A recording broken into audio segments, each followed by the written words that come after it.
আবারও বাড়তে শুরু করেছে রেডি ব্রয়লারের দাম। আসসালামু আলাইকুম খামারি বন্ধুরা, আপনারা দেখছেন খামার বাড়ির সাতক্ষীরা ইউটিউব চ্যানেল। আজ 28 আগস্ট 2025 রোজ বৃহস্পতিবার। প্রতিদিনের মতো আজকেও চলে আসলাম সকল রেডি মুরগির পাইকারি বাজারের আপডেট নিয়ে। তো চলুন জেনে নেওয়া যাক মুরগির দাম কী চলছে।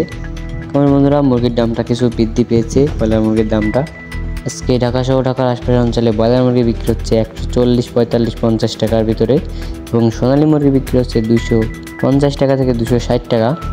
অন্য অঞ্চলে ব্রয়লার মুরগি বিক্রি হচ্ছে 135 থেকে 140 টাকা এবং সোনালী মুরগি বিক্রি হচ্ছে 245 থেকে 250 টাকা। বন্ধুরা, এই ছিল আজকে রেডি মুরগির বাজারের আপডেট। আমাদের চ্যানেলে প্রতিনিয়তই বাচ্চার পাইকারি রেটের আপডেট এবং রেডি মুরগির পাইকারি রেটের আপডেটের ভিডিও দেওয়া হয়ে থাকে। এইরকম ভিডিও সবার আগে পেতে চ্যানেলটি সাবস্ক্রাইব করে পাশে থাকবেন। ভিডিওটি ভালো লাগলে লাইক কমেন্ট করতে ভুলবেন না। তো আজকের মতো এখানেই বিদায় নিচ্ছি। সবাই ভালো থাকবেন, সুস্থ থাকবেন। আল্লাহ হাফেজ।